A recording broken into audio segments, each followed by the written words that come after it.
I landed with nothing but a black dress and the ashes of my husband. My hands trembled as I texted the family group chat. Flight lands at 3 p.m. Can someone pick me up? It took less than a minute. My brother, we're busy, try Uber.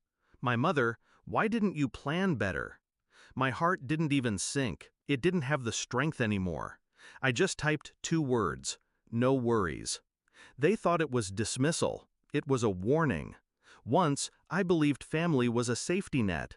When I got married, I thought I was handing them another reason to be proud. My husband, God, he loved me with a tenderness that frightened me at first. He wasn't perfect, but he was constant. My family never liked him. He was too quiet, too serious. Translation, he saw through them. He noticed the way they used me, the way my mother rationed affection like it was currency, the way my siblings made me the errand runner, the spare part. When he got sick overseas, I thought, surely they'll step in now. But silence filled the months, and when he died, I buried him with no familiar faces beside me, not one. The flight home was heavy with grief, but under it, a new current pulsed, clarity. They had left me to stand alone, so I would return the favor. At arrivals, I didn't look for them. I already knew no one was coming. I booked a black car, the kind tinted enough to make me invisible, and I rode in silence while rehearsing the steps in my head. Step 1, reclaim what's mine. Step 2, strip away their illusions. Step 3, leave them with nothing but themselves. By 7 p.m., while they were clinking glasses and posting filtered selfies from the dinner party they had chosen over me, I was slipping into City Hall with a folder tucked under my arm. The folder wasn't new. I'd been building it for years. Copies of bank transfers my brother made under my father's name. Text messages between my mother and her friends that revealed more than she'd ever admit. Photos of my sister's husband slipping into a motel at noon with someone who wasn't her. I hadn't planned to use them until today.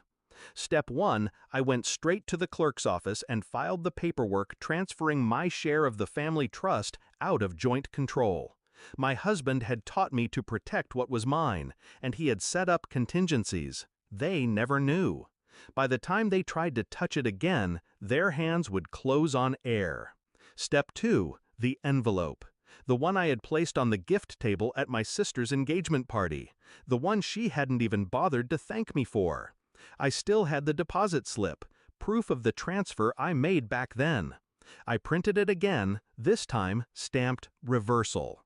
I slipped copies to 2 reporters I knew circled my brother's financial firm like sharks.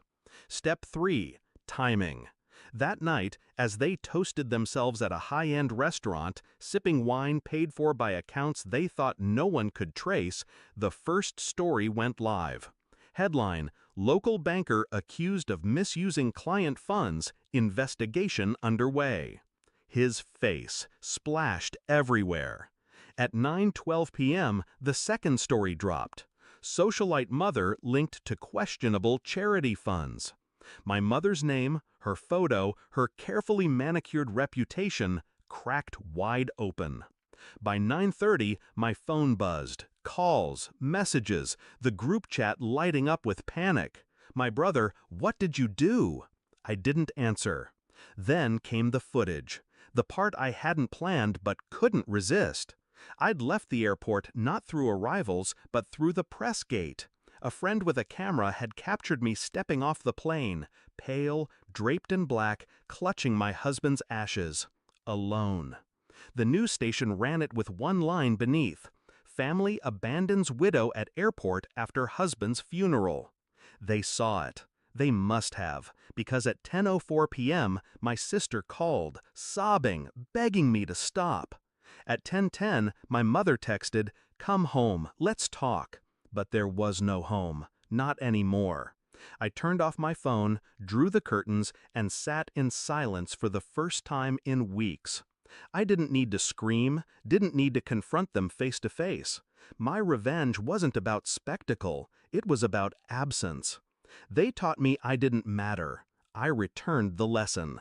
Now, every time they look at their crumbling reputations, their frozen accounts, their shattered facades, they'll remember I asked for nothing more than a ride.